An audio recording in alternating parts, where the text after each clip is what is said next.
we're competing against 3 other streamers that are just chatting. We definitely did not go live, and there was just a blank screen because I forgot to pop out to the Discord window. I was gonna say, are you sure it's 3? I'm pretty sure it's. Well, I mean, I'm sure there's more, but there's only 3 that I know of. Oh, okay. Because currently there's 343,000 people watching the just chatting category. Fair. That's 100%. If there are, I will say, if there are just 3 people against us, they each have 100,000 people.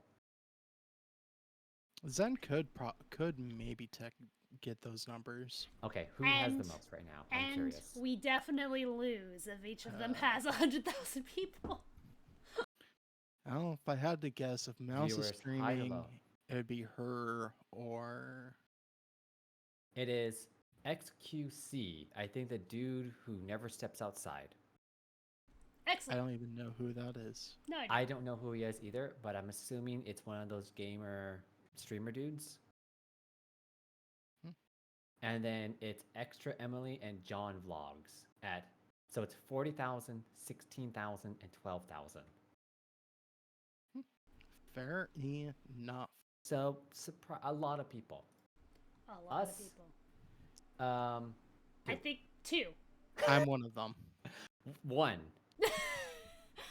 Thank you for sticking with us, viewers. You're welcome. Oh, thank you. I'm so glad you could be here, viewer and streamer. Combined into one. I'm bolstering our numbers. Veemer. A Veemer. Is that other person in our view list a robot? Let us know in the comments. So I found out. Hold on. Oh, you're gonna put something in the comments? No. Okay, cool. There we go. I found out recently that a vast majority, and it's kind of obvious once you say it, that a vast majority of viewers on this system are just bots. Like even the biggest names, a majority of who are watching them are bots, and they're so well done that sometimes people don't realize they're bots. That's insane. It's something called, I can't remember what they called it. View boosting, view something. Oh, view botting. Where you buy a bunch of bots. Yeah. View botting. That's one way to boost your numbers, I guess. Yeah, it was some insane amount that like a very large proportion of people who have high viewers, a majority of those are bots. Like they don't have that, like if they have like, what some of the top people, if they have like 100,000 people watching them, a non-insignificant portion of them aren't real. Either they're a single dude in some other country being paid a penny a minute to have a shit ton of phones in front of him and he's just pressing buttons all the time, or it's an actual just AI algorithm. Yeah, that sounds like way too much to like inflate your numbers. Is that just? I'm gonna guess you get ad revenue for each of them or something. To be. Maybe? I'm not 100% sure. I don't really understand how Twitch does the monetization thingies. And that's why we only have 2 viewers.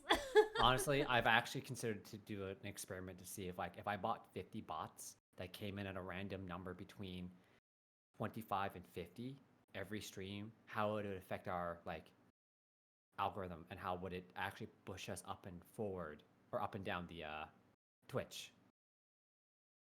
And there you go, Twitch. Insider baseball. Yeah. Like I said, I've considered doing it, just like I don't know how much is a view bot? I'm curious.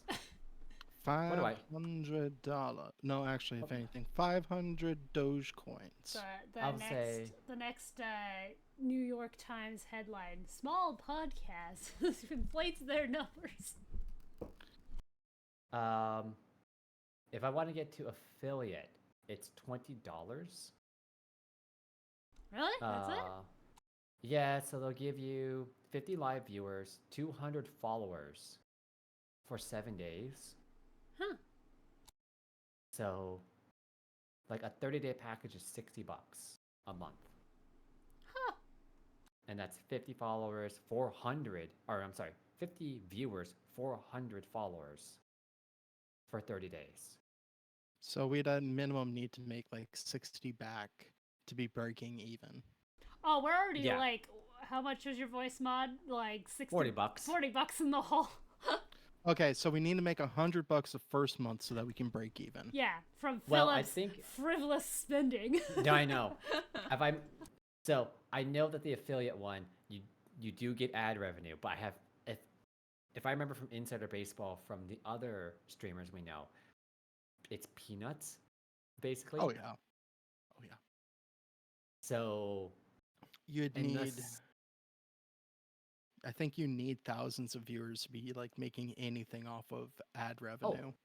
yeah, I don't know. Did they again? We're just playing Insider Baseball here because I know they had the thing if you ran an ad for 5 minutes every hour, they got $500 a Something month. like that. Oh, those ads are long. They can be, yeah. Yeah. I mean, when you think about it, a lot of like long form streamers, I mean, they go on break for 10, 15 minutes at a time. That's true. It's true. Yeah. So, What are we doing today, Phil? well, this was a impromptu slip into the DMs. Most time we on Fridays we actually play our game, but we're down a player, and unfortunately he is in the exact scene we need him. So it's kind of hard to play the game when he's a crucial piece of a majority of the session. So we are just doing a impromptu, just chatting, talking about, I want to say, the last arc we did, and that is the siblings travel to Alafreya,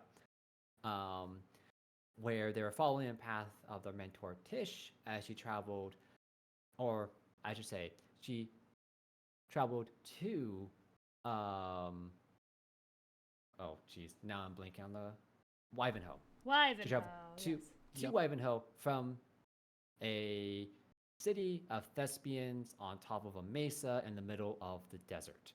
So, to recap a little bit, the siblings figure out, like, all right, we get to Wivenhoe, and you've solved the issues of the economy there, giving Wivenhoe a better boost and bringing people in.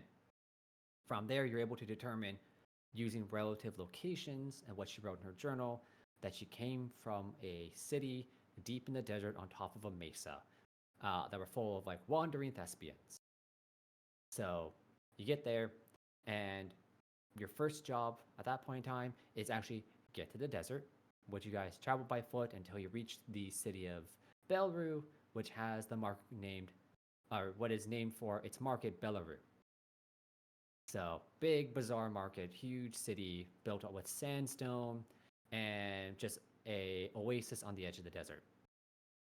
From there, the party figures out what they actually need to do to traverse the desert to get to the town, and you find out the town is called Alafreya, and that it has been taken over by bandits. It once was a thriving town that had a natural wonder of a freshwater spring that sprang up through the mesa and poured off the sides, which kind of made the entire mesa into a wonderful Garden of Eden or Hanging Garden. The siblings travel across the desert until they get to Alafreya, sneak past the guards using a red dragonfly, drop down, and immediately get caught. The raccoon got caught. Yeah, The raccoon got caught. the raccoon got caught. The level 1 character in the party of level 10 average got caught. So your lowest level character got caught. And then I tried to recover her and rolled badly. Right. Cameron, you gonna focus on me? No. No. There it goes. So, you guys are able to sneak away after a fight with some bandits, sneak down into the mines, and get away. And you find out that the bandit camp is mining into Alafreya, trying to search for something.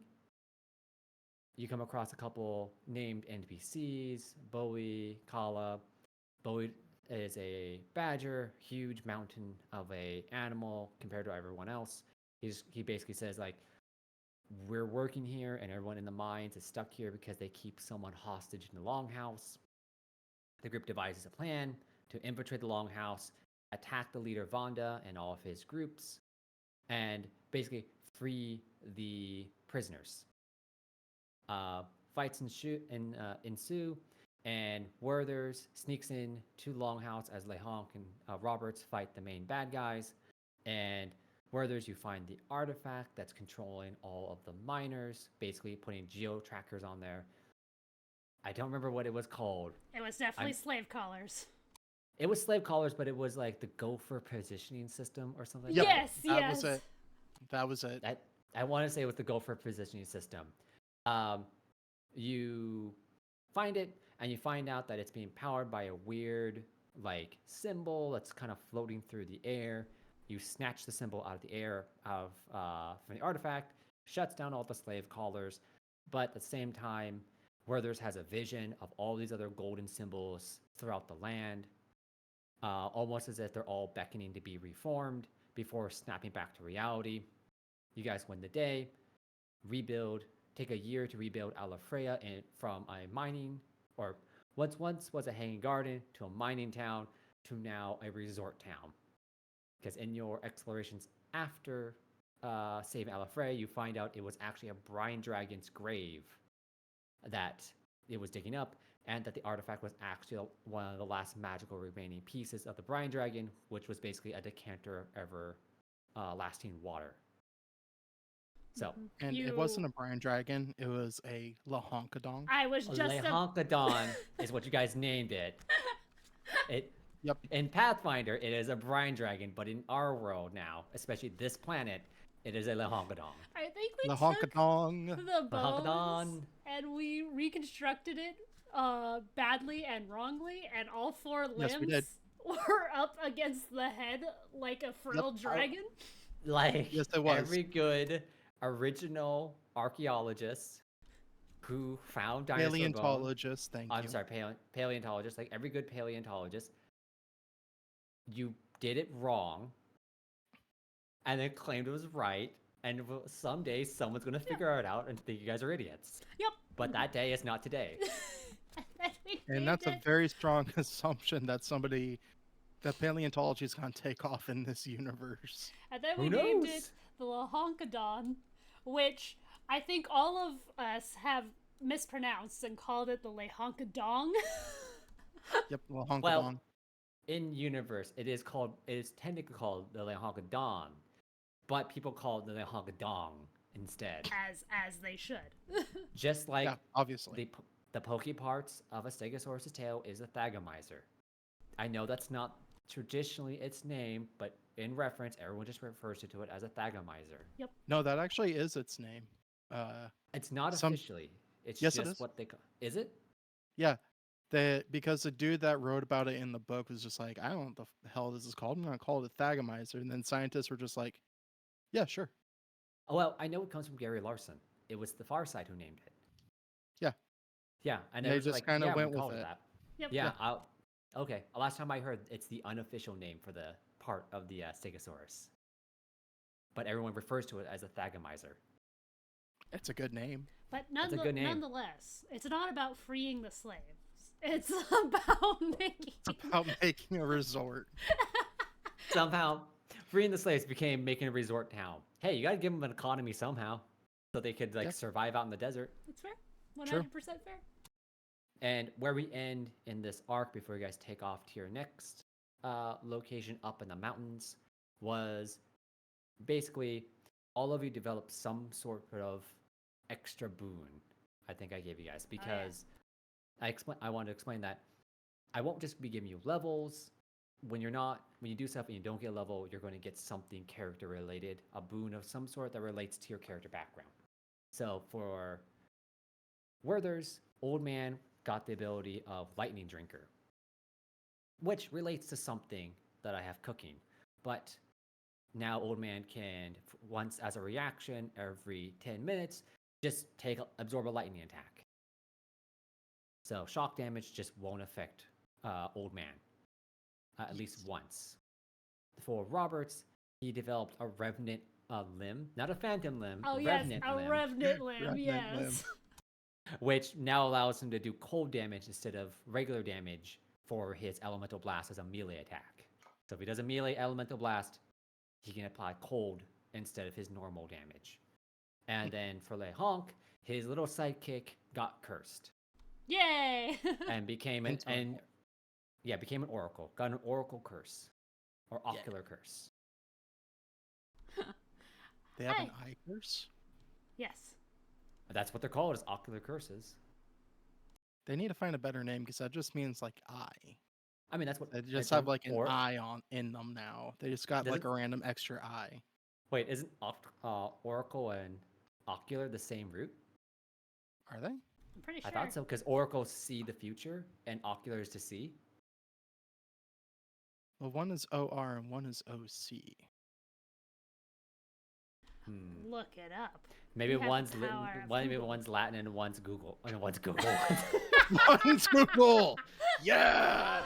I was saying Greek, but he said Google as I was saying it. That's what you get when you don't let me finish my quip. Amazing. I do have a question for the DM. It's Huh. extremely serious. How do you put up with our bullshit? That's a great question. I roll with it because that's the part about impromptu DMing.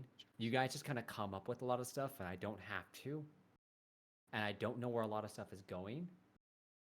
Like, because I think one of the most amazing parts about that arc is what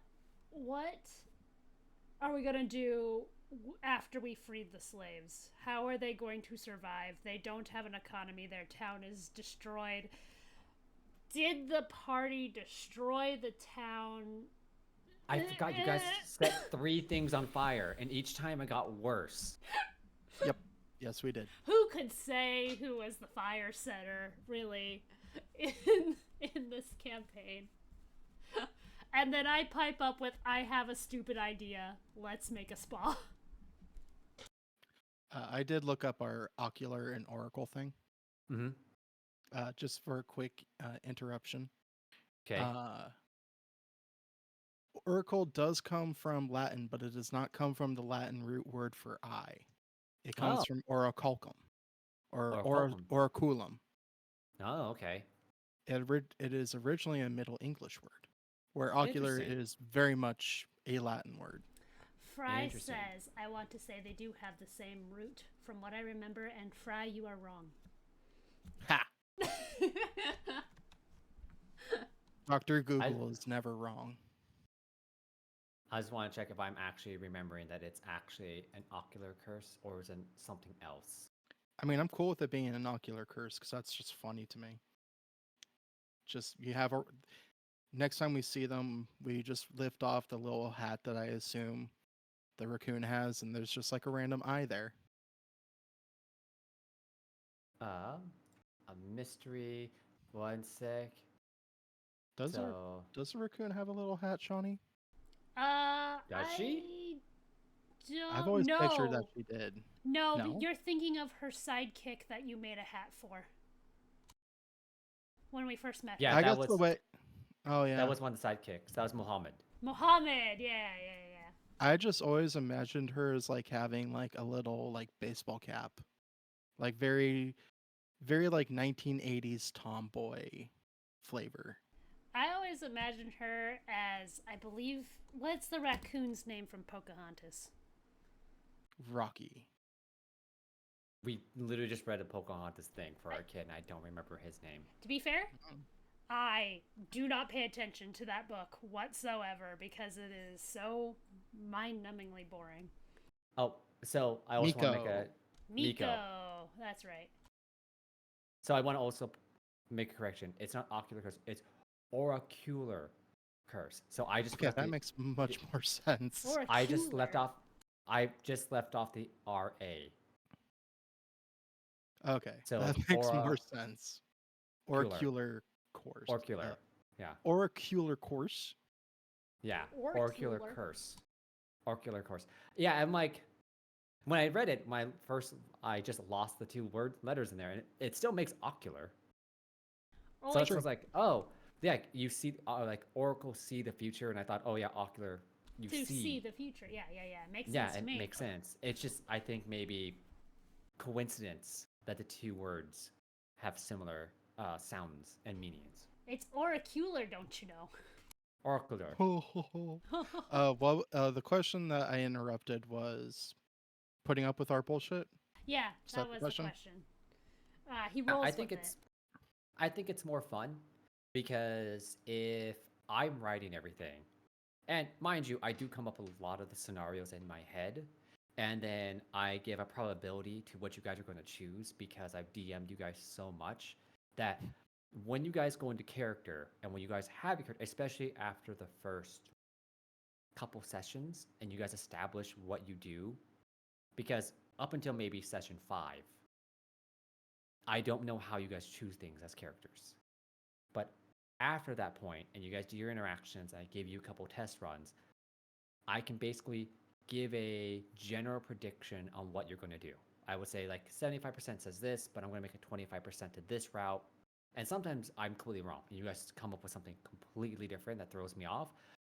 But it's a lot of fun because sometimes I don't know what you guys are going to do. And it's a surprise, and I get to have a good laugh because you guys thought of a solution to a problem that I didn't think of, and it's really creative. Or sometimes you come up with something just pure chuckle fuckery, and I'm just like, that's amazing. I didn't even. That's absolutely hilarious. So like the other, like somebody having a dragon or something. Yeah. the other solution, the other part of that is we come up with something and you're like, that is absolutely not gonna work. I mean, that's what you have to roll with, and so part of that is like, I don't know how the story goes because I've used characters and scenarios, but the results aren't in stone. So it's not like I come up with 3 different real outcomes beforehand and say like, well, no matter what you choose, these 3 outcomes are what's going to happen. But rather, as you guys are choosing stuff, I come up with the outcomes, so I change them as we go because your choices actually do matter. So I think that's a better way of doing things. Mind you, it's a lot of me thinking in the background, trying to listen to you guys and come up with different things. And maybe I have to throw in a new character because I didn't think of this character. So I have to play a brand new character to do it.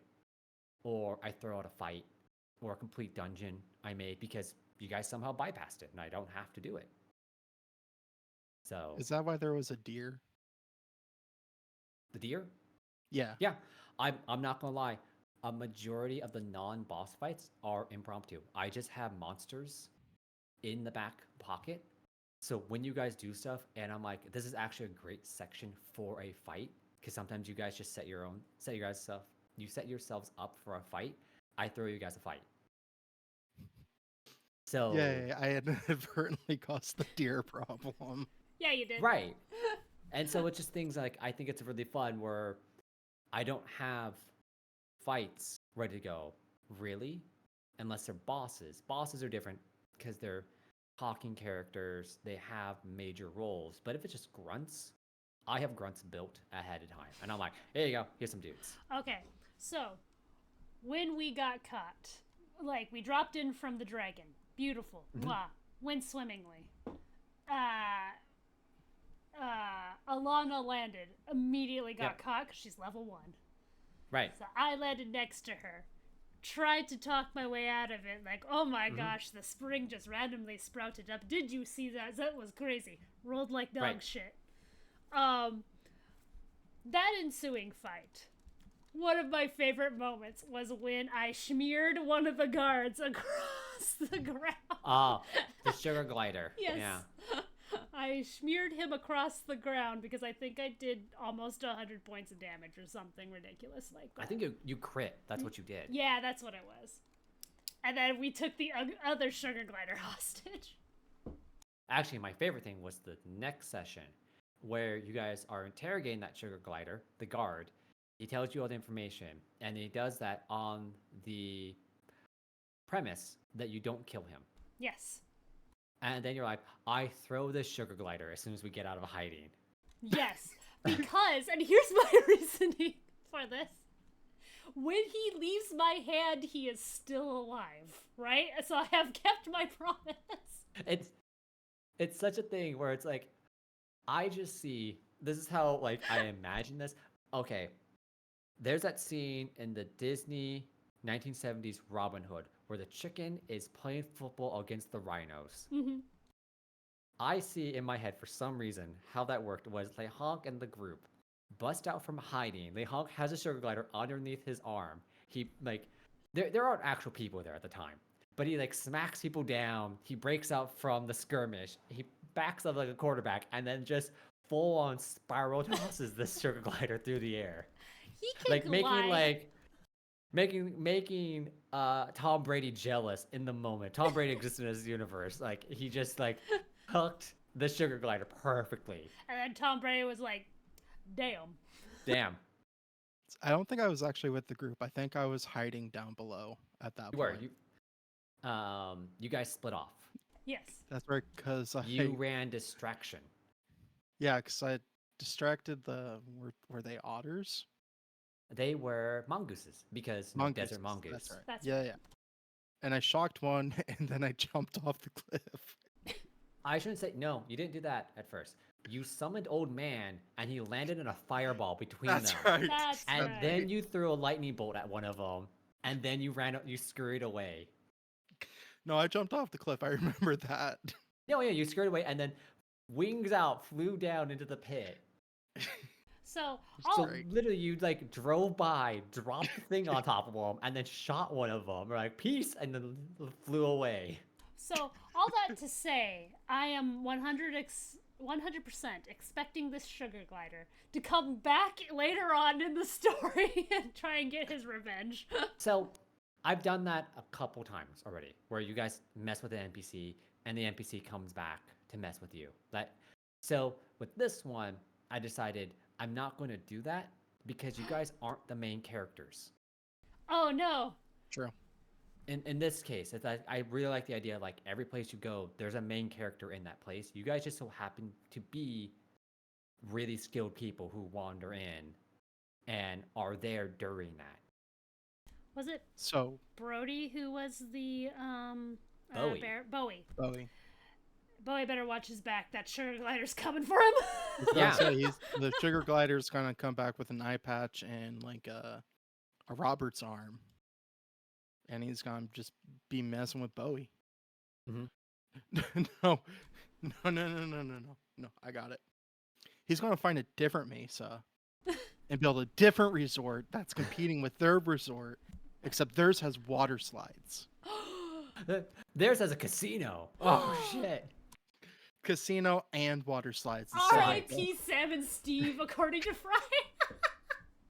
I mean, Sam and Steve is a classic. I'm gonna say you don't know the timeline of this That's true. this could be happening this could just happen in like while essentially how should I put it? Right after campaign 2, it might happen after campaign 3, it might be happening before that. For campaign 2 or 1. True. It could be happening time isn't before linear 1. here. Yeah. That's a fun thing. And I think that's one thing I wanted to do, especially with this season, was campaign 1, 2, and 3 were linear. Like campaign 1 took place before 2. So our main heroes, of course, were Kraj, Ant, Jackson, not Marvin. They defeated Elon Musk. I don't remember what you called him, Gimli. It was Elon Musk, and we still talk about dropping a space whale on him. Yeah, we dropped a friggin' space whale on Elon Musk. I forgot what I named him. It's like Itani or something. I think it might have been Itani, and I think I made his avatar a literal eel. No, it was Elon Musk. It was straight up. Elon It was Musk. straight up Elon Musk on. like a giant body or something like that. Yeah, Yeah. he made a homunculus god body to try to ascend Yep. and whatnot, and we had to fight him. And I dropped a space whale 30 feet above his head, and we calculated out because I was like, how tall is this man? You're like 10, 15 feet. I'm like, all right, I can summon a space whale 30 feet in the air, so I dropped this thing. I'm like, how heavy is a baby whale? 6 tons. Yeah, because I gave you that semi-wondrous figurine of a baby space whale. Yeah. From a protein shake container. Yes, Oh, from no, protein no, no. shake container. That was Jackson's. Ant found it in a shampoo bottle. Oh, yes, that's right. Did you? Yes. Oh, Because fuck. I'm glad you guys have better memories than I do. The nonsense I because come up with. Shawnee asked, can I roll to find a prize in my protein shake? And she crit. That's Then right. Fry asked, and our other friend Lulu asked, could they roll? And both of them came close, but didn't crit. And then I rolled, and I crit. And you said, I found a wondrous figure inside my shampoo bottle. That's right. That's right. Yep. Oh my god, I don't. Folks, this is what happens when you decide to start a Pathfinder, Starfinder campaign mid 2020 COVID. During Yeah. COVID, when we're all locked up and a little bit crazy. And play And- at like 2, 3 o'clock in the morning. Yep. Yeah, I definitely don't remember Oh, 3/4 of the We things I played came up with. also for like 7 hours straight. Yeah, We did. yeah, We played certainly a did. lot during COVID because we had nothing else to do. And why not? Yeah, because we had the I had the brilliant 3-kilometer ladder Yeah. Yeah. That no Yeah, one the could ladder. get up. Oh Oh, no. that Ant did. eventually. Yeah, Ant was the only one that could get up, and Who has- eventually everybody else had to find an no. elevator. Yeah, I would say Ant, who had the worst strength score, a -1 of the group, somehow climbed the ladder. And we played Starfinder Winnie the first time without realizing you can buy upgrades to upgrade your stats. Yep. So we played with base stats the entire time and The had entire a time. hell of a time playing that game with no idea that you can add stuff to your stats to give you better stats. Yep. No idea. Yeah. We're very That's why- excited for Starfinder 2E. Oh, Yes. definitely. I can't wait because I have an idea for the next season when we play Starfinder 2E. We're playing Starfinder 2E? Let's go. Ooh, yay. I do Yes. like Paizo, the last pick I saw from Paizo, which is just like I want to say Fremen, but that's Dune. The buggy people. Oh, the Sheeran? Sheeran. Yeah, the Sharon barista, The Sheeran barista is great. That's because okay. it just looks absolutely horrifying. I was looking into it. I really want to play a Skittermander envoy because Of course. your like commands can be both visual and auditory. And I want to play a color guard Skittermander, whose flags that she uses to command is just the tufts of fur on her 6 arms. She doesn't actually have the air rifles. It's just a real rifle. It's just a real rifle. I think so if we're just talking Starfinder 2E since it just came out, Naturally. going through it, I think one of the funniest things they've done, really interesting also, is basically most of the ancestries in 2E Starfinder have a like Kamehameha damage dealing feat at the last level, like at Yes. level 19. Nice. So That's cool. like the vests get like some sort of war cry that deals damage. My favorite currently, because the Volca, my favorite ancestry, is now a core ancestry in the book. Nice. They just get a beam weapon Yeah. They harness the power of their dying sun, and it just comes and out just as fire a laser. Yeah. So you can turn them into Cyclops from X-Men and have them be blind and shoot lasers. Yes. Yeah, 100%. If you make it to level 19, absolutely. But So- yeah. That reminds me of the other great Volca moment. Oh, is that Cri- from campaign There's 2? crystals activated the entire time. Let's go. All right, while we're here, okay, let's wrap up campaign 1 a little bit before we Alright. jump into campaign 2. We're on the topic now of just our Starfinder campaign and having fun there. So, Gimli actually DM'd the entire campaign 1. It's not available because this was one that we played at home and we had fun with. and it's us just being absolute chuckle fucks, completely inappropriate. But it establishes our stupid verse. So where none of us really read the lore of Starfinder or Pathfinder, and we just kind of made things up as they kind of fit. Yeah. Yep. So, and we just kind of rolled with it. It ended up in the sense that, if I remember correctly, Jackson's dad was killed and revived as an evil zombie working for Elon Musk. Yep. Yep. I remember that. Yeah, I played a pop star who ended up being royalty, but I didn't know. Yep.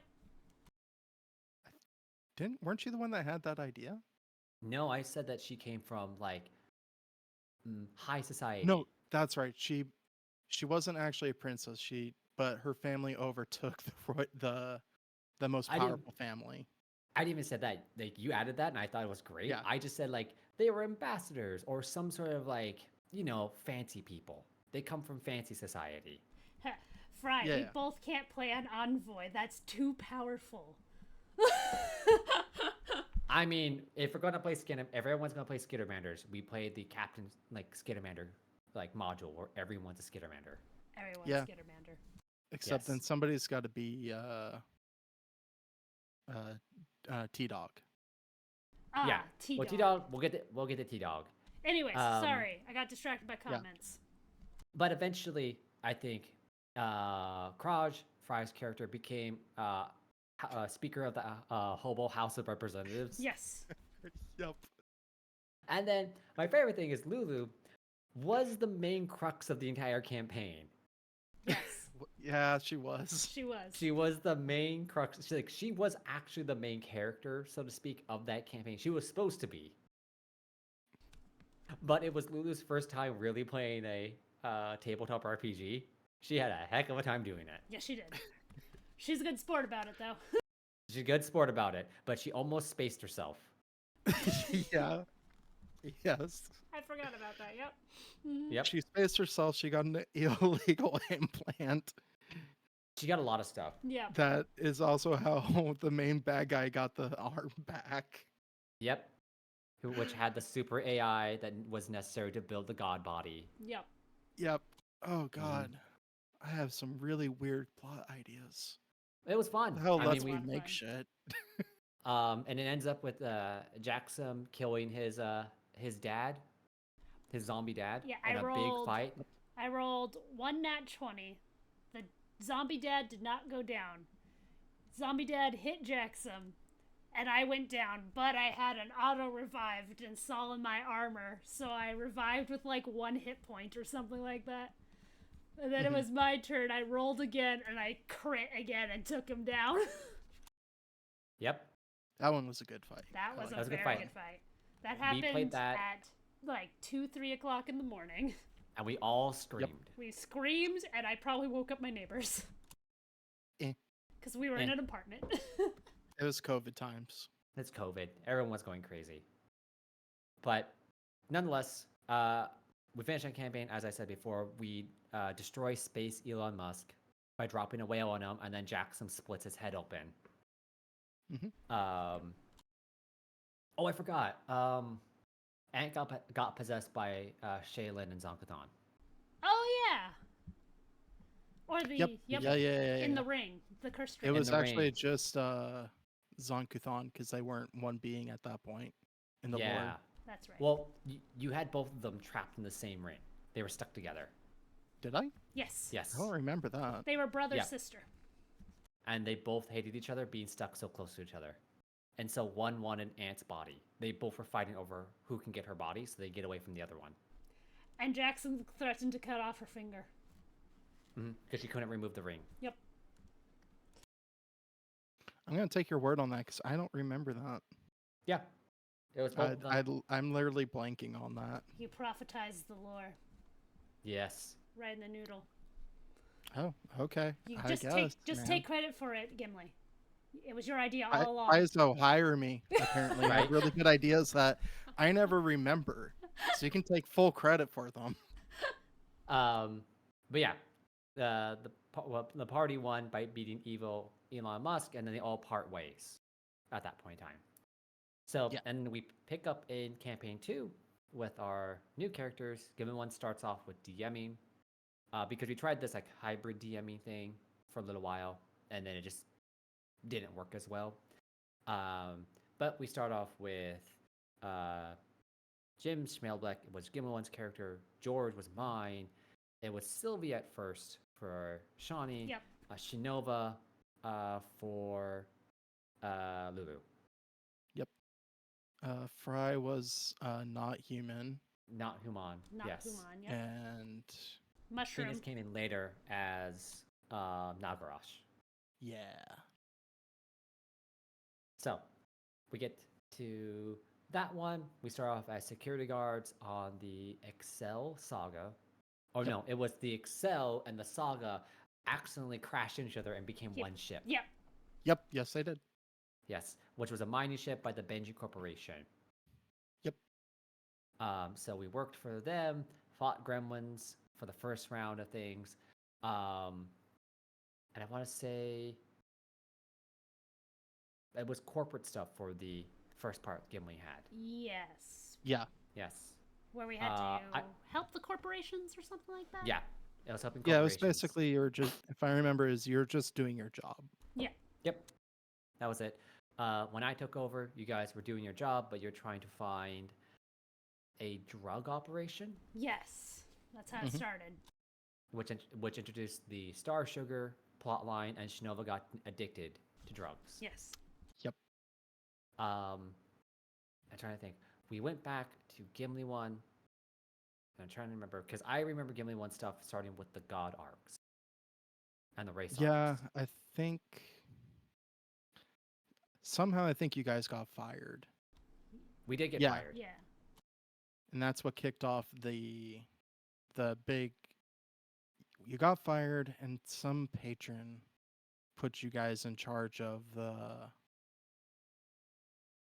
different finding the different deities. Yeah. I There's remember like with something when I had you guys go across the desert. the desert. We had to transport a dude across the desert. Yes. Yeah. Yes. That's right. That's what it was. Because you did that, and you came to the like Edge Temple, where you met Dr. Brain again. Yes, that's who it was. That's what it was. We had to escort a mystic to level up. That's right. Mhm. Yep.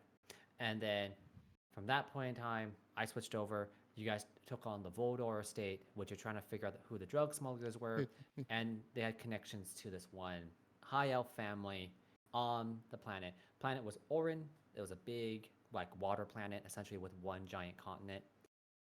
You guys sneak in as temporary catering crew. That's where we got the slogans. The jobs are temporary, but the smiles are forever. Yep. Yep. You do all your different investigations. Jim Schmelbeck becomes a topiary artist. That's right. Mhm. Yes. And then not in the idea of he's going to distract everybody so you guys make an escape.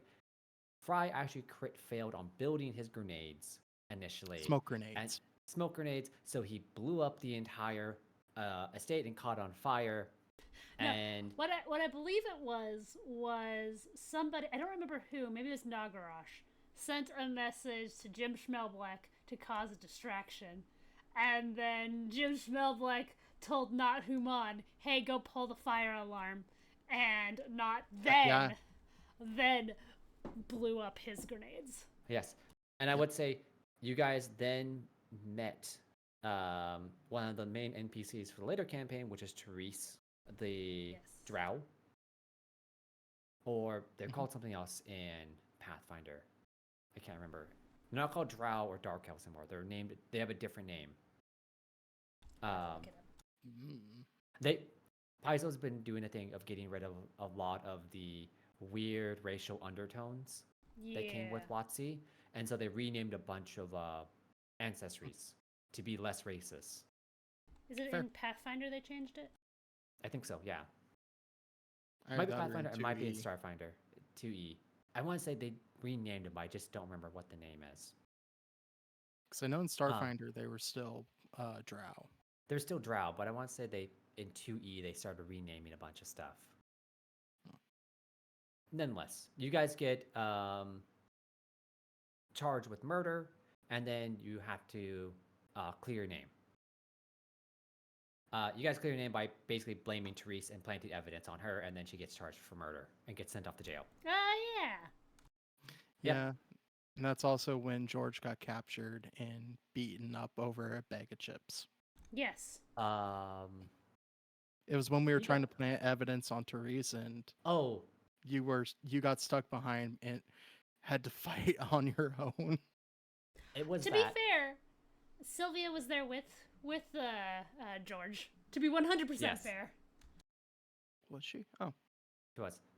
I thought it was the part where Shinova left. How should I put it? She left to go do investigations, but she's not very good at it, and George left with her. And when she failed, George took the blame and got captured, and you had to that's what it was. basically that was the other one. Storm the castle to get him back. Yes. Yes. And I think that was towards the end of the whole thing too. Yeah, it was before you planted evidence on Therese, so you had to get him back and then plant the evidence. Oh, I thought that was the one when we turned Shishi into a boss. George gets beat up a lot. Yes, he does. I'm not gonna lie. He, like, as an NPC, he takes a lot of hits for you. Why? Because we were a bunch of chuckle fucks. Yeah. I mean, we interrupted a gang war. Yeah, there was the gang war. That was one where you guys went to. I can't remember the actual name of the town anymore, but you guys went to a small town. You tried to interrupt a gang war, and that's where you found the broken star compass. Yes. Yep. And that you guys couldn't open originally until Jim opened it up, and then a mountain of magical energy shot out, and then everyone freaked out from it. Mm-hmm. Yep. And that's where we got meals. Oh my god. The walking bomb eels. The mongoose eels. They were the mongoose eels. Mongoose eels and the pleasure saw came from that arc. Yeah, okay. So Gimli and Fry spent a good 40 minutes on this stupid Meals on Wheels. It was brilliant. And then me and Lulu wanted to create a feminist powered pleasure saw as a weapon, and all of a sudden it's, oh no, this is making me uncomfortable. I don't think I said that. No, you said I'm cringing so hard. Oh yeah, I'm sorry. It was pretty cringe. That's what you said. The Meals on Wheels was brilliant. We almost made Meal Voltron. Yeah, you almost made Meal Voltron. But I should say, rewind a little bit. You guys also did a mystery arc too, where you guys had to solve the murder of someone. And both Shawnee and Lulu assumed the dude in jail was actually the murderer and gay without ever talking to the guy. You talked to him for 6 sentences, or all right, he did it. Knows when he's the gay lover. Yeah, I remember that. That was the one time I actually scripted stuff where you guys had to talk to people and just interact with them. And that's when I learned I shouldn't script things. It was amazing. It was the most beautiful. I remember that one. We barely got him off in court. No. We did actually pretty good. Because we did have one get out of jail free card from George if we missed a fact or a clue. We actually found all the clues except for the one which our client was allergic to crab. Crab, yep. And that was the whole crux of getting him off of the charges. So we actually did okay. You did very well. It was just the fact that there was a crab dinner very obviously in the center that had been eaten and left. They had started the dinner and then the guy got murdered. And if you had asked the dude later on, why did you stop at dinner? And if you mentioned the crab dinner, he would have mentioned, I'm actually allergic. And then you could have verified it that he had an allergic reaction in his medical documents. So there's no way he could have been the guy eating with the victim. Yep. Or else he would have also been dead. So we actually did really good at solving the case, but we did have to use our get out of jail free card from the DM. And that was just because as defendant or as defense attorneys or a defense team, you never talk to the defendant. Oh no, we did. You said we talked to him for 6 seconds. Oh, I'm sorry. You talked to him for 6 seconds and assumed he was gay. I remember now because that was also when that was when Sam and Steve saga began. Yes. Yes, that's when the Sam and Steve saga began, and we built a monster.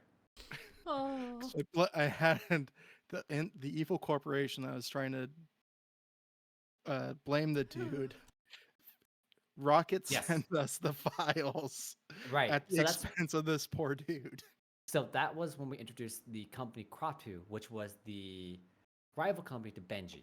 Yes. So you guys Mhm. still worked for Benji, kinda, but Kratu was their main rival on Orin. And basically, Orin was a corporatocracy because there wasn't a strong government. Corporations basically ran the planet, so they all Mhm. divvy things up, everything like that. So Kratu wanted to blame your guys' client, and your job was to defend him and try to like prove that he was innocent. And you guys did, and that wins you points for Benji. And that's when we established your main antagonist, like corporation group, was Kratu. Yep. And then Jim Mhm. had a whole kill all the uplifted bears thing. Yeah, Jim became like a genocidal maniac along with Not about killing bears. To be fair, I made him purposely an evil character. He was evil. Yep. I think everybody in that party was evil except for George. No, Nagarosh wasn't super evil. Nagarosh wasn't. Heliotrope wasn't. Eloin wasn't. That's true. That's 100% true. Willie didn't start off as an evil character. No. Willie got bullied into being an evil character. Yes. 100% true. But George was a good character too. Tia was evil at the beginning. Mm-hmm. I tried. But at that point in time, we moved to John doing his arcs. We do the God arc about gods waking up or the magical energy stirring. But that was after we did the race arc, the racing arc, where George got to race and get back into racing and qualify for things. That was a fun one to script. Yep, and that's where we introduced another one of the main NPCs for Campaign 3, Noella, George's sister, who is also a racer, and when we introduce Heliotrope, because Nagarosh retires from the party. Yeah. Yep. So, at that point in time, after the race arc, then we get to the Gods Awakening arc, where the party has to go to various temples to calm the gods who are waking up around Orin. And one of my favorite scenes happens, which GimliWon makes a nice NPC, but makes a joke at the blind character. And if in this point, I should point out that George Volkas can be deaf, blind, or blind and deaf. So I chose to play a blind character. I thought it'd be really fun. But Lady Veronica makes a joke about George being blind, and the party instantaneously hates her. Yeah. It was considering who she was the avatar of. It was instant. They went from 0 neutral to -100 in just 60 seconds flat. It was crazy how hard the party turned on this NPC and just did not trust her just because she made one joke about their blind friend. Yep. Yeah. So funny. And mind you, this is the same party in this like arc. There were like GimliWon mentions, there are like crystals lighting up and there's like symbols glowing. None of the party mentions this to the blind person until they offhandedly comment, "Oh, all the crystals are glowing," and he's like, "What crystals?" To be 100% fair, I in my head had said I'm translating all of this for George and forgot to say it out loud. So yeah. I'm just remembering, I think it was the last trial that I threw you guys through was with Lady Veronica, and it was just the exasperation of like, just fucking get it done and go away. Yeah. Yep. Basically. And it was a point where like, here's this dungeon. And I was like, I pull out a ladder. Yep. Yeah.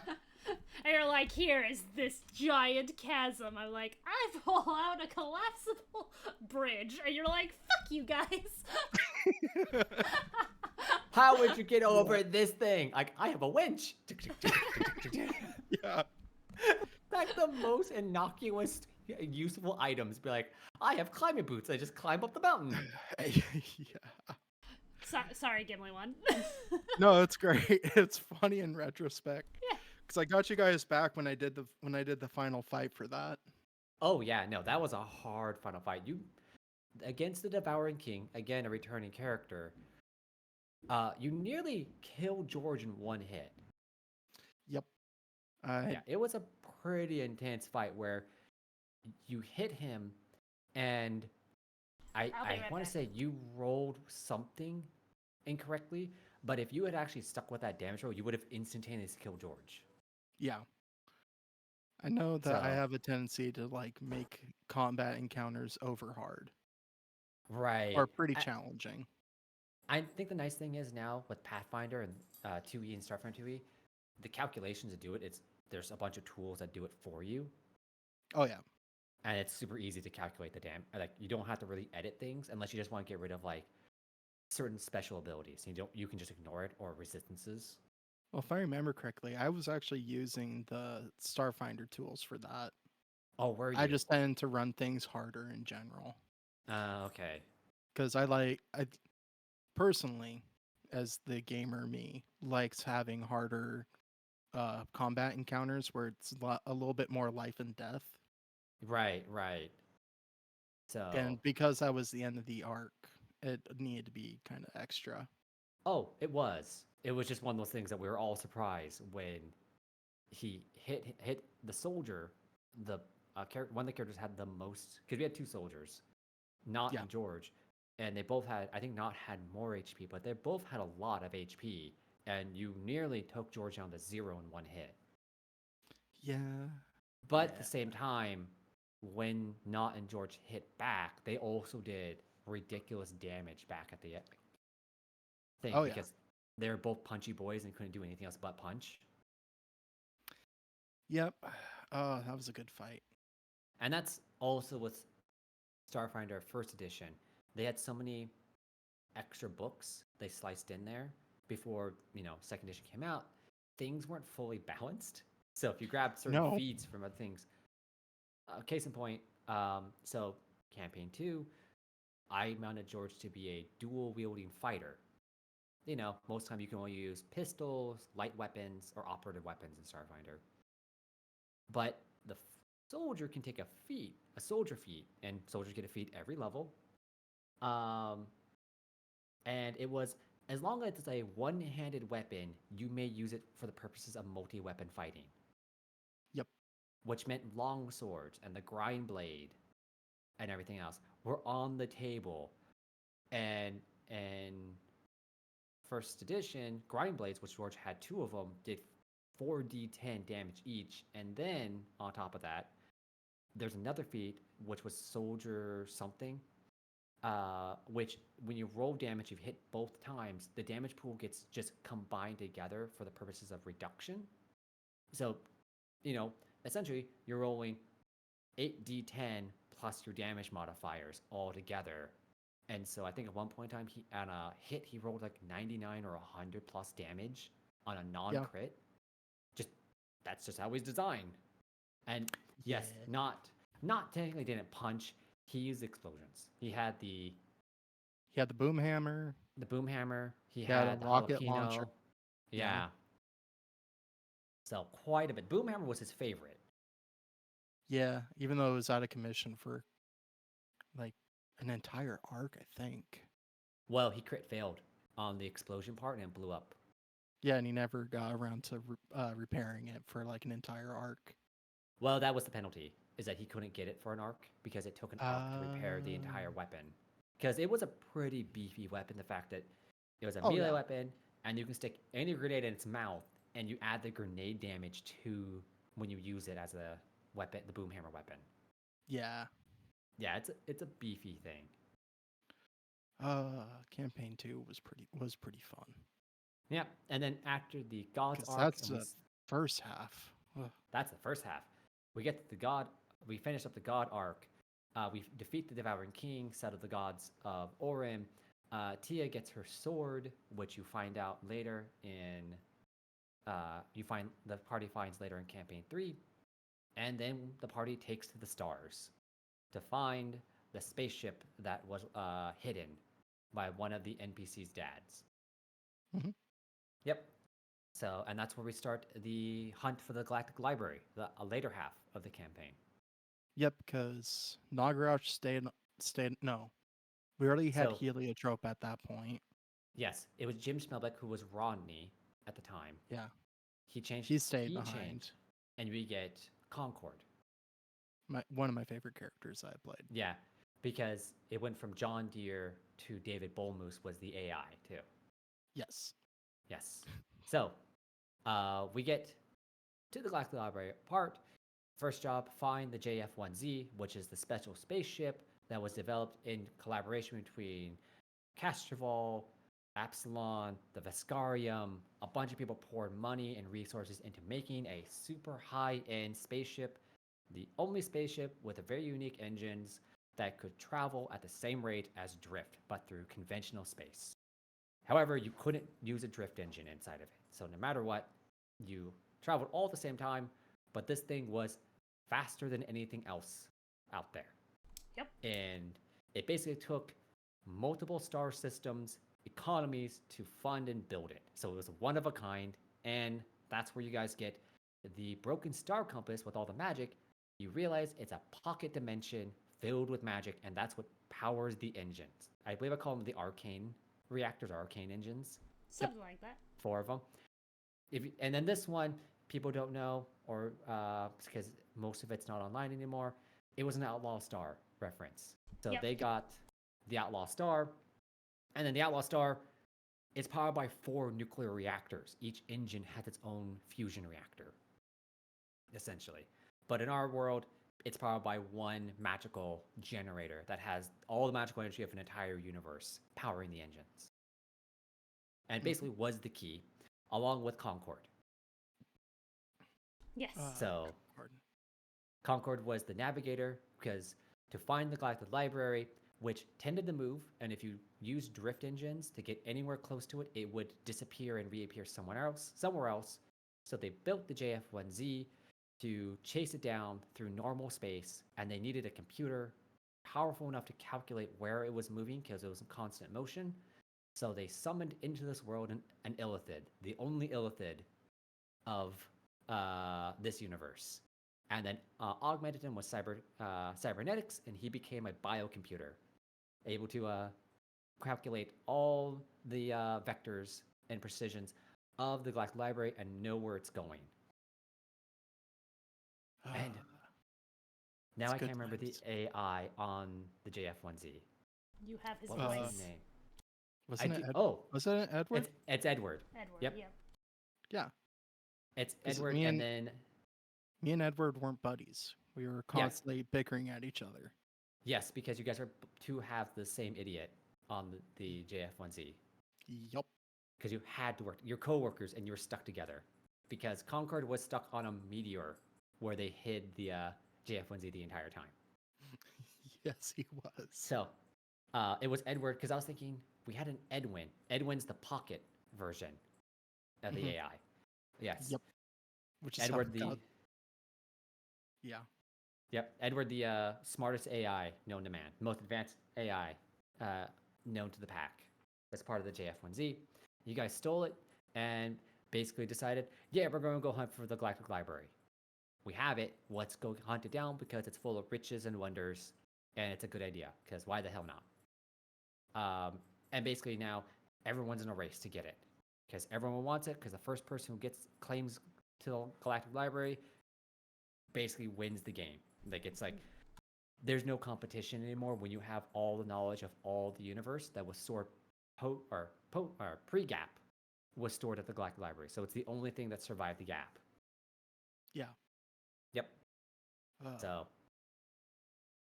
Yeah, we've had some really fun. We've had some fun times in our campaigns. Are there? Yeah, we have. Is there anything else that we should think about from this campaign? As much as I love reminiscing about the old ones. Oh, sure. From this one, let's see. I think I left off when giving you guys boons. Yes. And everyone their own thing. So, and they're all hints to just character arcs and character stories to give you. Things that will happen that you guys have alluded to. this campaign is not really connected to our other 3 as much, Yes. right? Yeah, that's where that's how I got on the topic of nonlinear time, because the last 3 have been in linear order, but this one is not because you don't know when it takes place. Yeah. I'm trying to think. I'm trying to think if I had any like good questions for the game master. Mm-hmm. I have a question for Gimli. Oh, what? What was your favorite thing that happened in that last arc, the slaver arc? Oh my gosh. So many good things. So many great funny things happened.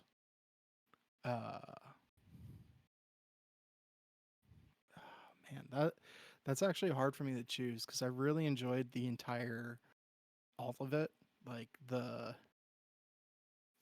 think my proudest moment was throwing the game master for a loop by summoning a dragon so we can aerial drop. Yeah. That was a good one. I like that quite a bit. I mean, my initial idea was you guys had to somehow sneak above them, and they were like, "I have a dragon." I'm like, "Well, that'll that's work. not the issue. That'll work. It's a giant dragonfly because you guys don't know what dragons are. Yeah. Or you don't. There's no dragons really. Right. Yeah. I loved that part. I loved trying to gather information as Werthers. That was fantastic. I think my favorite part, if I might go, is when we had infiltrated the slaves and we were trying to convince the guards that we were awesome and we needed to be taken up to the main house.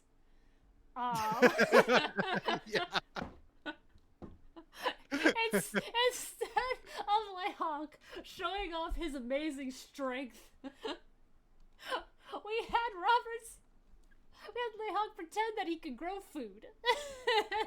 And instead of the person who could grow food. Instead of the person who could grow food. Yep, that was great. And then we convinced them that you had to come, GimliWon, because Lehonk was very sick. Yep, and Roberts was your emotional support monk. Chipmunk. Yep. Yep. And I think you covered Lehonk in some sort of mud, and then I think Fry gave him a coconut bra or something like that. I think so. It was part of something. I just don't remember exactly when Lehonk wore a coconut bra. It was definitely during that moment. During then. Yeah. And I love that moment so much because I said, like, as I'm pretending to be horrifically sick, I under my breath said, "I hate you both," which is just the epitome of the brothers' relationship. I enjoy the Tom and Jerry aspect sometimes you guys have, where the one's like trying to beat up Werthers and Werthers is just like scurrying about. That was great. Oh man, I love playing Werthers. Yeah, that I loved. I love the inadvertent arson. Yeah, 3 times. Inadvertent arson was hilarious. Well, it was funny to me. I love then the resolution. Oh yes, the resolution. The resolution was probably my favorite, just because I got to annoy Shawnee by finding a dinosaur. Yep. I hate the black market dino bit so much. It wasn't even that. It was just like, hey, we found the skeleton of a dragon. And I was like, well, we don't know what a dragon is, so it's a dinosaur now. I hate it so much.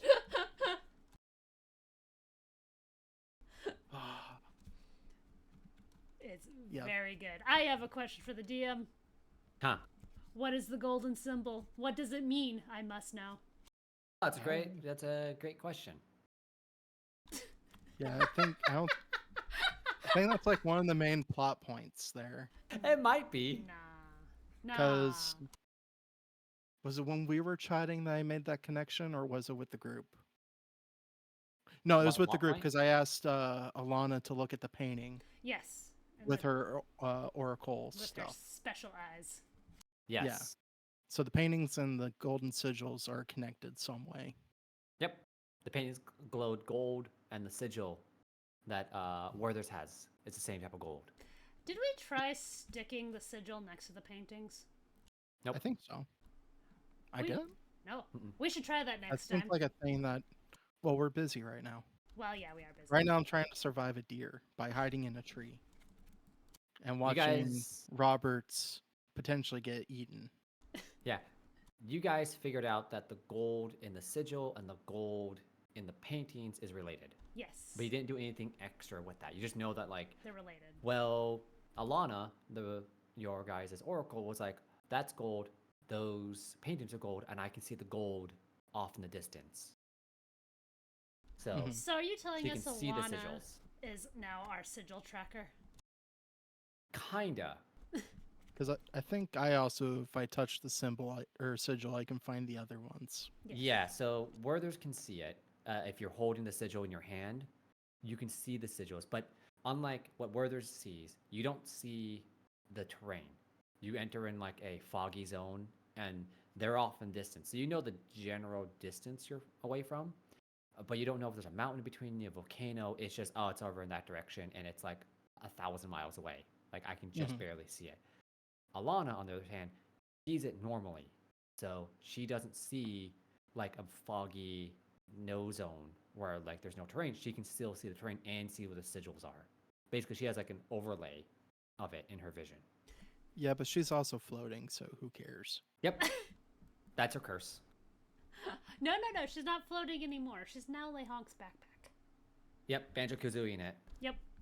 I aimed. Which is, I reversed Banjo Kazooie because now the bird is carrying the backpack instead of the mammal. Yep. Right. I aimed for God of War and got Banjo Kazooie instead. I mean, to be fair, how different is God of War from Banjo Kazooie? How different is sad dad Kratos from a lazy bear and an annoying chicken? Or roadrunner, First- my bad. First, it's a gilly bird or a gully bird. First of all. No, it's a breegull. That's Kazooie's a breegull. Bree. Second, I bet you if you put Banjo Kazooie music over God of War, it would sound. It Oh, slaps. I'm sure it would. I- I'm just saying, plot-wise, you have sad dad and son fighting a witch, compared to lazy bear and gully bird fighting witch because lazy bear is being manipulated by his sister to save her. Oh, sister just got kidnapped. Yeah, and He he got didn't want to deal with it. I mean, honestly, yeah, because he's lazy, but he's still going to save his sister. So what you're saying is they're both fighting witches, and it's basically the same game. Both fighting magic. Yeah. Except one you can turn into an alligator. I'll say one you can turn into a washing machine. I won't That's say it. which one. I think It's I might the be one able with to the guess. bear. Maybe. Which It's bear? definitely the one without the bear. Yep. Amazing. Oh my god. Was Bowie supposed to be like our friend in this campaign, in this arc? Yes. And we just totally like ignored him? Kind of, yeah. I mean, Bowie was supposed to be the main character of this arc because he was supposed to help you guys out if you snuck in as slaves, and then he would talk to you and whatnot, and then you could devise and plan things. Yeah, cause you were telling me he was like he was Big John, right? He was Big John. That was when I said like, the mine Oh. collapsed and Bowie could lift like he acted like the timber to hold up the roof while everyone ran out, and then he got out. Like that was the idea for that song as its allusion to the campaign. People, if you tuning in, there is a soundtrack to this campaign. I update that's on the web on YouTube. I put on songs that match each arc, and you can figure out what the story beats for each song go in the campaign. So if you listen to the campaign, there are songs to go with it, and they do somewhat match. Sometimes, the players play a little different, and so I can't predict it 100%, but Big John. for the most part, Yeah, I 'cause know you that got- we ruined your plan for Bowie. and it And I'm glad we happens. ruined it. So because I believe that one we had El Paso, Big John, and Folsom Prison Blues. Yes. Yes, I mean, obviously we got the Folsom prison. Prison Blues.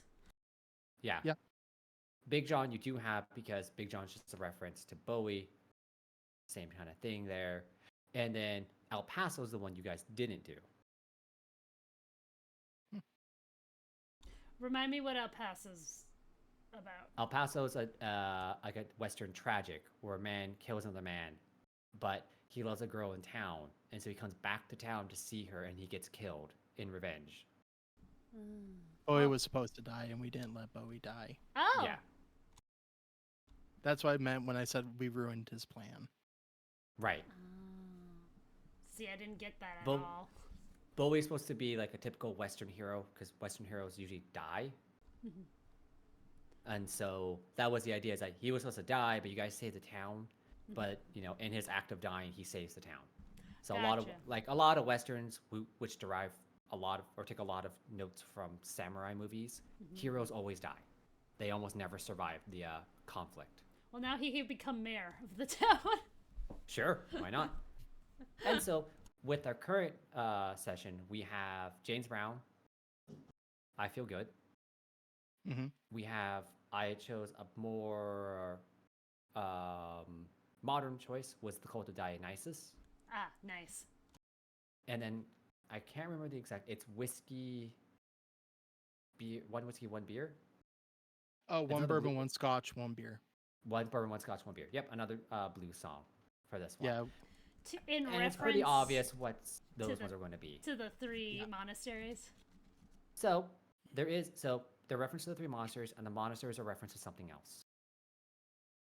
So they're stacked. I got it. The monasteries are in reference to Malort. Well, I got it. Yep, Malort. I was gonna say, isn't it all just a reference to tuberculosis? Tuberculosis is an underlying one, but there's something even like it's obvious, but not obvious type of thing that TB actually was a part of, or like push, or like had some influence in culture. I think you told me this actually. Maybe I've actually kind of like already alluded to it. Yeah. In the campaign to you guys when I gave you guys a bit of a thing about TB. Yes. And I mean, if you don't remember, when you guys met Reina, she asked, "Do you actually have the sanguine fever?" You said no, and she said, "Well, if you don't have it, you can't work here because everyone in the monastery has sanguine fever because the idea is, same with TB, you get a burst of brilliance before you die because it kills you really quickly, but all that creative flow comes out right away because you got to get it out as soon as possible before you die." So the other parts of it, what each monastery kind of like alludes to, or whatever you want to call it, is in reference to that too, or kind of tied to it. Yes. Bati is free spirit both physically and emotionally, and Shiken is express the woe in your work and not in emotion. Yes. So I take notes. They're not just all about Fayback and Malort. No, I remember when I was listening to the playlist when you added the new songs, I did not know John Lee Hooker did a version of One Bourbon, One Scotch, One Beer. Because the version that I know and am most familiar with is based off of Bo Diddley's version, which was done by George Thorogood. You're right. I wasn't quite sure which one I wanted to use. So I was kind of, because it actually came up, like I said, all those couple versions came up. So I was like, I think I'll use this one because I think I like this one a little bit more. It's very different than the other two. It's a lot less of the party shuffle. That's what I went for. That's why I was like, I think this is the one I want for it. So, although I do really like the George Thorogood one, even though it's not really blues. I just love the story. Because it's basically him being a drunk, and the story is like he's a drunk and he is getting kicked out of his house unless he pays the rent. Of course. and he manages to pay the rent by sweet talking his landlord. I like that Yep. everybody put something into the chat. I watch you two turn to look at it. Huh? Huh? It gives me great joy. Well, I react to motion. I'm like a Right? T-Rex. If you don't move, I can't see you. Are you looking at our land hippo underneath your desk? Sorry, no, I was trying to find where our land hippo went. Mm-hmm. She was off to my left, and I couldn't find her. She's actually just in front of me where blocking my monitor. My monitors are blocking her. Ah, excellent. So just laying on the ground, sleeping. So I was just trying to figure out where the land hippo went. Any questions for our motivation, Mr. DM? Oh, let me think for a moment. So, because a lot of it is when I watch you guys like play your characters for the most part, I get the idea you guys are doing, which is like now we're going into we finished the full second arc. I think for the most part, your guys' roles as siblings have already been nice and solidified. So, which is kind of nice because then you can see the really fun dynamics between you guys. Saying like, Lehonk's the older sibling, he's the more responsible sibling, but also the one that kind of like, I'm older, so I get to do this type of thing. Yeah. Mhm. Reckless in a different sense. I find it funny that Fry's character Robert just kind of does stuff, like just sprouts trees constantly, as a like being a middle child. He just kind of does stuff to get attention. Yes, absolutely. Yeah. And then Werther's, my observation is Werther's does stuff with the idea that he can just get away with it. Yeah. Yeah. So very much following into the roles of like oldest, middle, and youngest sibling when it comes down to it, which I find very interesting how you guys have actually played. When it comes down like, why did you do this? It's a character motivation. Most of the time I'm just like, you guys caught a building on fire. It was funny. That's why you guys did it. Yeah, most of the time. I mean, it helps. It helps that most of us are playing roles that we actually are aware of. Mm-hmm. Like I'm the youngest child in my family, quite by far. Yeah, Shawnee's an Shawnee older the child. oldest. Yeah. Fry's the only one that's got to like figure out how to be a middle child, because he Right. isn't a middle child. So He's the lame older child. Mm-hmm.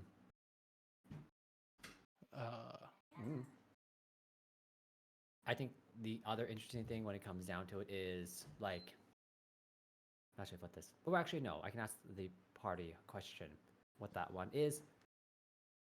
So, when you guys were finished up the Alafreya arc and you went and you're heading towards the Malort Pass, I find it interesting your guys' expectations now that you found out because Roberts accidentally leaked that Tish died.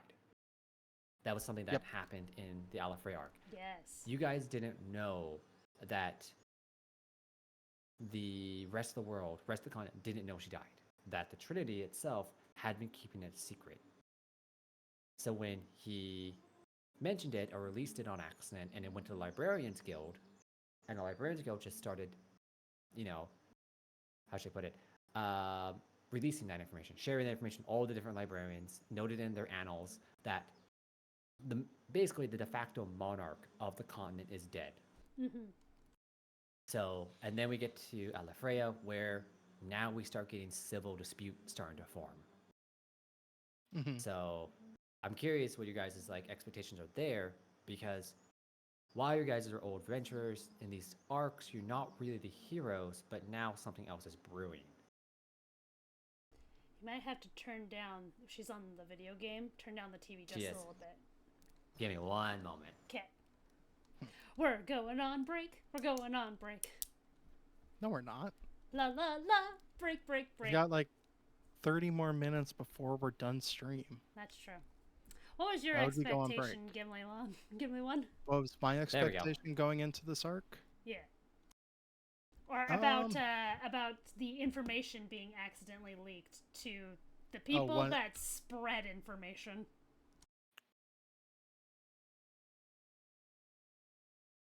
I I'm not quite sure because I don't I don't have a very solid grip of how the society has actually functioned. Hmm. Like, because I'm getting kind of vibes that it's supposed to be like I don't want to say like medieval, but like in older style of governance, right? Yeah. And I don't have as much knowledge in how things worked then.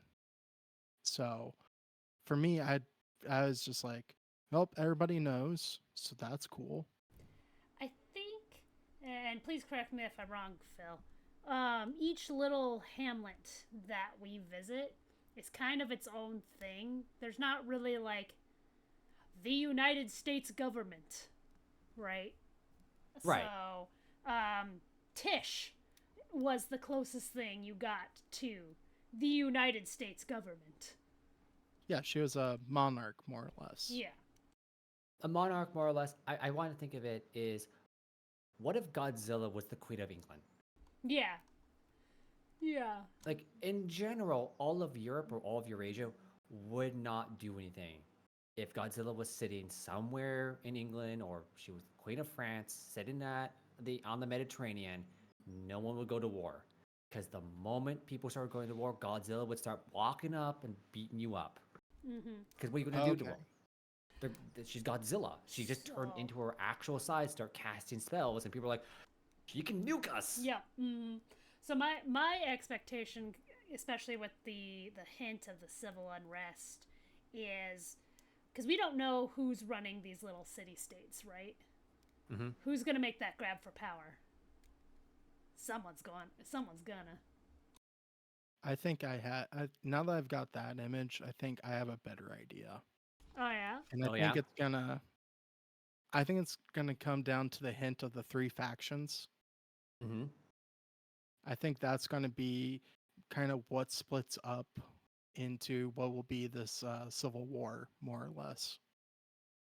It's gonna be the it's gonna be a thing of uh it's either gonna be the three factions infighting, or it's gonna be the three factions trying to create an umbrella government for the entire uh, continent.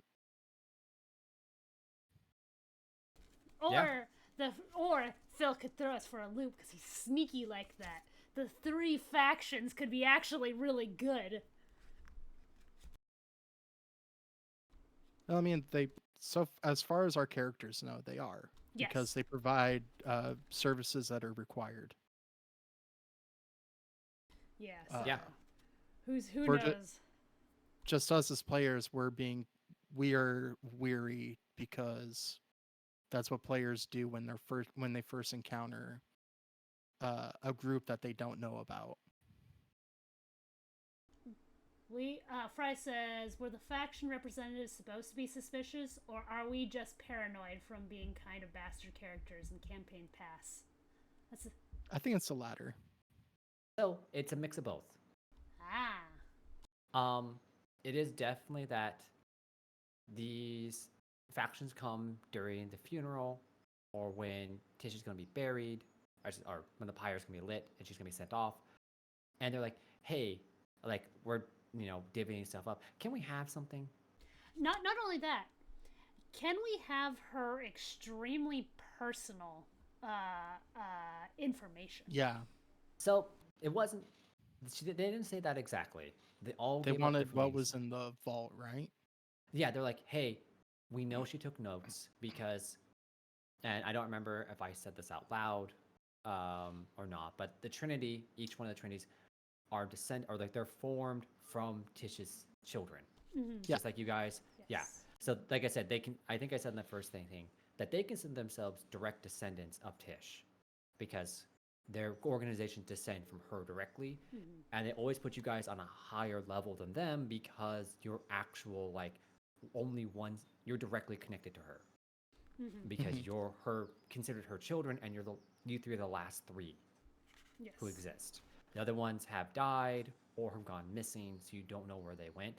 And so the Trinity are descended from either some of the first ones she ever taught and have been around for a long time.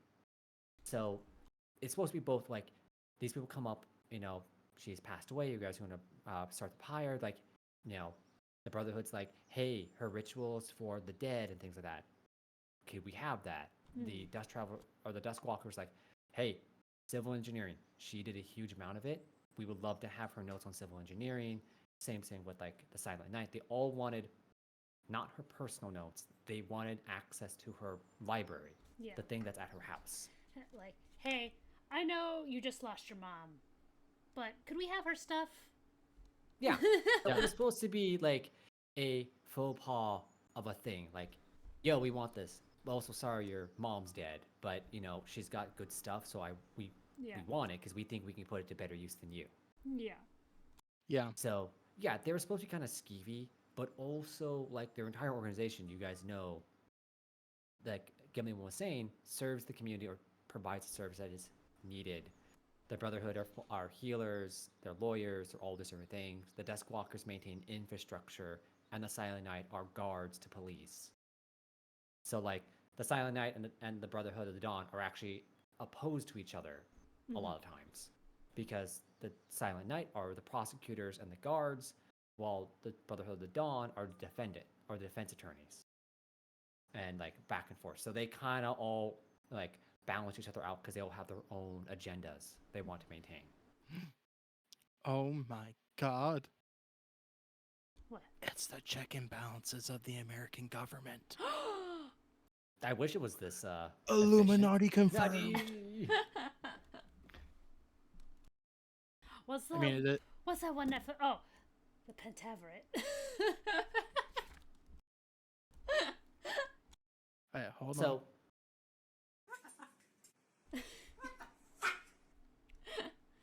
what was Werther's like? Did he have a reason that he was suspicious of the Trinity, or? I don't think he actually was suspicious of them. Because that's not the. I'm trying to. I don't. As you can tell, I have a wonderful memory. That's fine. I'm trying to remember what I did beyond like offer them something. I offered them a snack, and they said no. I think that's my only interaction with them.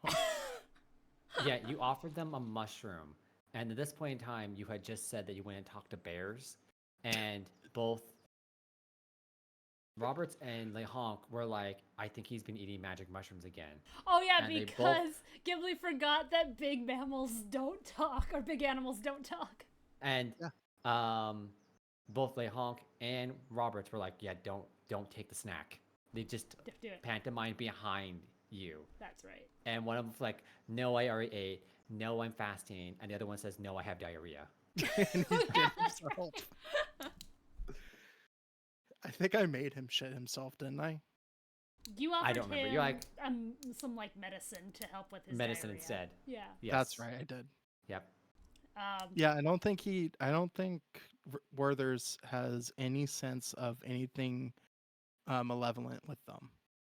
Yeah, because I know, like, for Lehonk, the whole reason why he's like, we're not sharing anything with the Trinity and such is because in his backstory, he worked for a church that was supposed to be good. Turns out it wasn't, guys. Turns out. Yeah, I think the meme that I posted about Werther's is pretty much as accurate as possible to him as a character. Yeah. Like anything else can be happening and he'll just be like, okay, whatever. As soon as it has to deal with like saving people with like disease or impoverished, then he's like, oh, time to fucking go. Yeah, very much so. And to be fair, outside the original 3 representatives you met at Tish's funeral, all the other members of the Trinity you've met have been very pleasant people. You've met Oscar. I'm trying to remember the buddy. Like Adrian? No. I have to look at my notes. But you met the wizard in later after Alana got cursed. That's right. Yes. Mm-hmm. But we lied to him, so we didn't. You find lied to out him, her so he thinks true curse. Yeah, because you think that she's dragon cursed, not whatever curse she actually has. So for the most part, when you guys actually meet members of the Trinity, they're pleasant people and actually are very helpful. So like the people on the ground doing the job are all very nice people. Is this another metaphor for Maybe. late stage capitalism? Or general ways that organizations work where your grunts are very normal people, but the people at the top don't always have the best intentions for their workers and for the general public?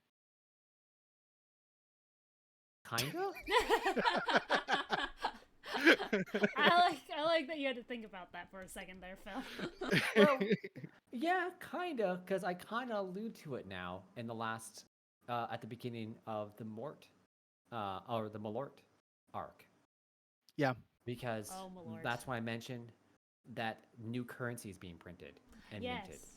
Yeah. Because the continent had a unified currency, and that was the Tish coin.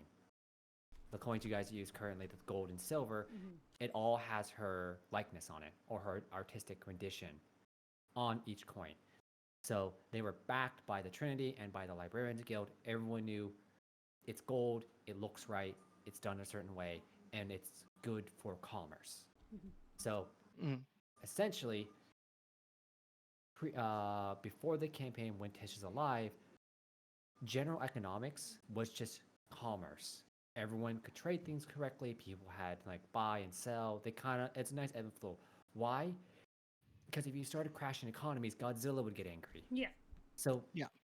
essentially, yeah, you're kind of right, Gimli, when you're like, oh, or even Shawnee, when you're like, oh, Tish is the United States government. Yeah.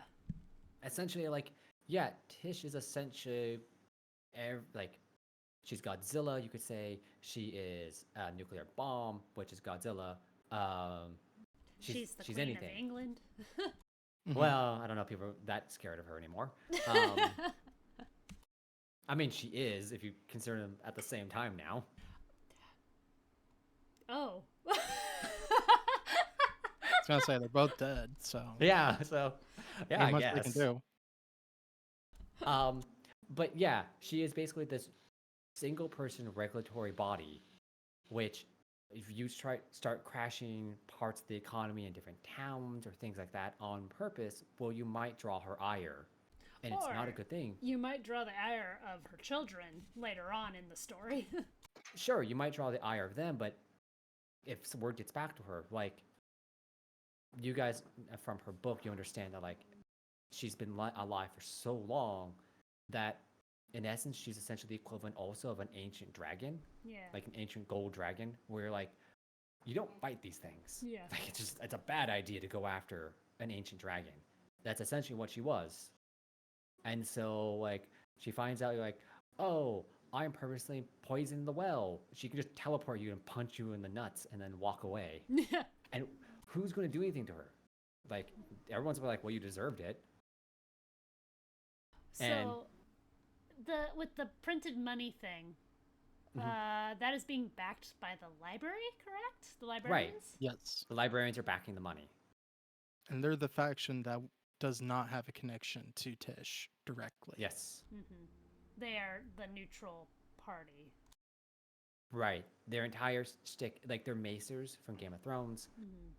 Their entire thing is to catalog information, catalog knowledge, and then send it out as fast as possible to everywhere. So, like, when the Hummingbird found out about Tish's death, he went out and reported it back to the main library, and the main library disseminated that to everywhere across the continent, because that's giant news and giant information. Because basically, you guys have turned the page, figuratively and literally, to a new age. So a new era has dawned, where the monarch's dead. There's no more Godzilla. There's no more superpower Godzilla to manage us, and so now the continent's by itself. And all that's left is what Tish has left. The Trinity, her children, and the basic infrastructures and all the knowledge she left. That's it. It's very, like, deism, I guess is the best way to put it. Yeah. Now it just had me thinking about, why is the library doing paper money? Yeah, that's what I was thinking question. about too.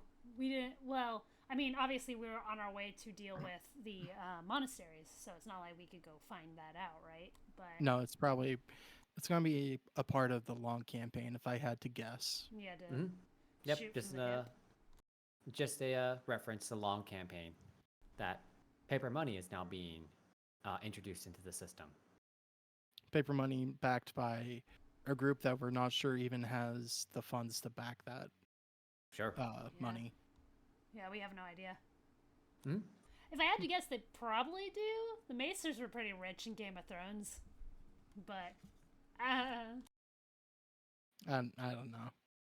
Well, yeah. that's a thing we'll get into, but there is an entire economic thing that goes on when you start making money that isn't like precious metals.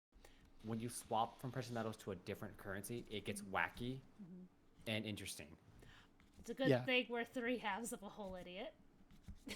Oh, and that means we're probably going to get into what the gold standard and the mixed metal standard. Basically, you guys are in the gold standard right now, but it's essentially like, a coin of gold is worth a coin of gold. It's literal gold. Oh, I meant like how the U.S. used to do our treasury. Sure. So we're going to figure out what that money is actually worth. Because when DeLeo showed you the bill, it didn't say worth one gold coin. It just said $5 or whatever. Right. Whatever the script is going to be, the paper money is. So that's the trick. It's not saying it's worth a single gold Tish coin or this one's worth one Tish platinum. It's just saying this is money. All right. So I think since we're in our last 15 minutes, okay, we clearly need to ask the really hard questions now. Please no. Okay. Dear God. Yeah. No, there's no dear gods in this universe. Or is there? I think you might be fighting one right now. I doubt it. I'd win. What is your hard question, GimliWon? Is a corn dog a sandwich? No, it's a cannoli. Yeah.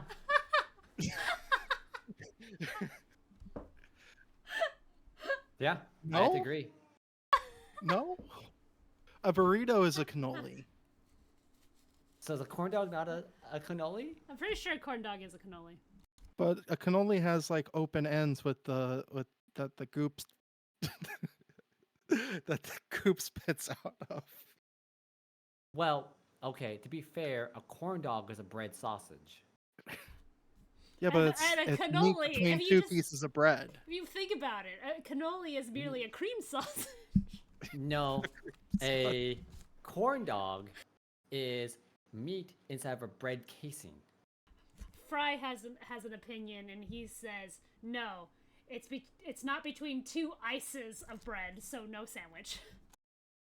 But I mean, you can also have sandwiches that are just like hollowed, like you hollow out part of the bread and you shove like good stuff in there. I mean, that's and then pita. You eat it. Yeah. Yeah, pita's a sandwich. So I mean, hey, corn dog might be a sandwich. I'm pretty sure it's I believe a corn dog is a modular food or a modular organic edible. It's a modular food. You can create many different things out of the corn dog.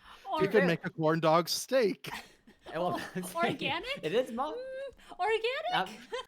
I'm saying, you corn dog, you put the stick in the corn dog, you stick another corn dog at the end, double corn dog, like a dual lightsaber. You become Darth Corn Dog. I'm pretty sure I did that as a young person. All right. Everybody did. You do the mini corn dogs, you put toothpicks in them, and they become Lincoln logs. You can make the corn dog cube, like the Tesseract of the time cube. Now I raise you this. this. I kind of love this from Fry. Yep. The meat Twinkie. The meat Twinkie. Oh, the meat. But the meat Twinkie, the Twinkie has 3 holes in it. We didn't inject the corn dog into the cake. Well, and we're also forgetting, because the corn dog comes with building materials, you can actually make a house out of corn dogs. You could technically. I don't know how many corn dogs it would take to build it, but you could do it. Are you talking about with the stick? Yeah. Yeah. It comes with building materials. That's a lot of corn dog. That is not an insignificant amount of corn dog. A corn dog is a croquette. It's a croquette. I mean, you're not wrong. It's a croquette on a stick. A corn dog is a hush puppy. Well, I mean, a hush puppy's just deep fried cornbread batter. Inject the corn dog casing with meat goop. Yeah, Oh, slurp it in. meat goop. I feel It bad because I've is. got like bologna sitting in my fridge and like thinking about meat goop, and like, oh god, that's awful. And then I had a bologna sandwich, like, that's pretty awful too. It is spaghetti and meatballs all in one container, but no sauce. You had to add the sauce to it because the pasta is not the corn breading, and the meatball is the dog. And the stick represents That's the fork. capitalism. The stick represents America in ingenuity. And It are is willing meant. to conquer new lands to find new technologies. It's meant for the dog on the go. Get that dog in you. Yeah. Well, okay. Am I not wrong? Carb on the outside, meat on the inside, sauce dipping in it. Spaghetti. I mean, it would be like Filipino spaghetti since you use ketchup. Still spaghetti. Still a sauce. Still carbs. Still protein. Oh my god, this is almost as bad as the Spokane dog. It is solid bolognese.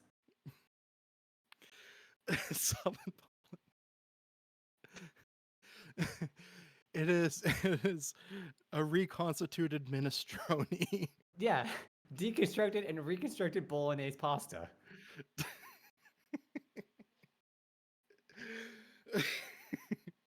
There you go, everybody. Corn dogs are pasta. I mean, the Inland Northwest dog, like I said, I still stand by it. It's a hot dog, or whatever your choice. Could be a sausage, could be anything. A cinnamon roll bun, chili and cheese. Oh yeah, no, it'd be great. It just sounds Yeah. so bad if you've never had that combination. I'm sure. It probably sounds Especially because they awful. don't realize that you gotta dump. You gotta Dump. dunk the the the inland northwest dog in the chili to get the most out of it. So, I had something that might work for the bun. It's called a cinnamon social. You might be able to slice that down the middle and put the dog in it. The hell's a cinnamon social? I'm gonna look this It's up. a Are you cinnamon roll. talking about making a corn dog chili monstrosity? No, we're talking about making the Inland Northwest dog. Because Oh, there's the this thing. Seattle dog, Mm-hmm. which is it's a bratwurst, cream cheese, and jalapenos. Yep. Sounds kind of good. And sautéed onions. And Ooh. sauté onions. But I don't like jalapenos because they're too spicy. I mean, you have that way with the cream cheese. I don't know if that'll work. You Yeah, can also it's- just not it's have dairy. the jalapenos on it. That's true. That too. But yeah, you take a cinnamon social, you slice that to make a crevice, you put the dog in, and then you put your chili and cheese. Yeah, that would actually work. Yeah. So I'm looking at this, I'm like, yeah, you could. It's like, I mean, it's just a cinnamon roll flatbread essentially. Yes. And Huh. it's just as good. That sounds pretty dope. Mm-hmm. I might actually end up making this, and that's probably not a good thing. You gotta try once, right? I'm actually really hungry right now. Well, you're talking to the person that has willingly tried very bad food combinations that he thought of, I have also because done I have this. very little self-control. I've also done this, but this was more like in high school when I decided to take a sliced dill pickle and put it in a chocolate fountain and see what it was like. Just so you know, it was bad. It was gross. Sunny D and Jaeger was not a particularly great combo. Great combo. Chocolate ganache and jalapenos. Yes. No, that does sound good. That sounds That delicious. sounds very good. Even though Yes. jalapenos are too spicy. That's what the chocolate ganache is You're for. too spicy. I am too spicy. Do we want to end it here? Jalapenos are like I think so. jalapenos are like pickles, man. You know what else is spicy? If you go to youtube.com, there you will find all of our campaigns, actually just this fourth one. But that's besides the point. Go find Go find our fourth campaign, like, subscribe, do all those good things. And if you have an extra $20, you can go to patreon.com. There, we have extra bonus content. Right, Gimli?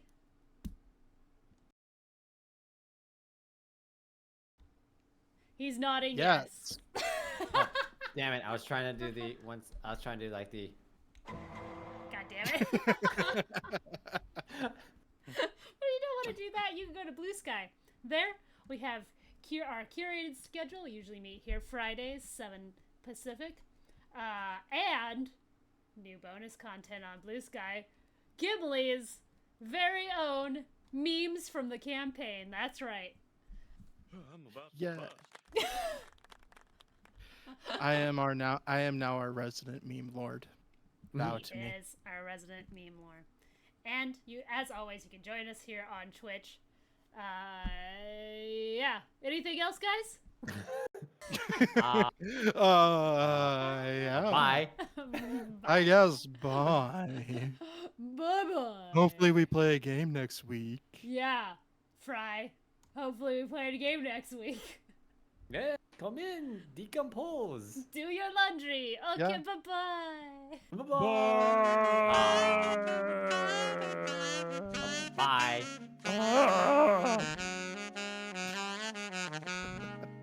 You guys are mean to me. What?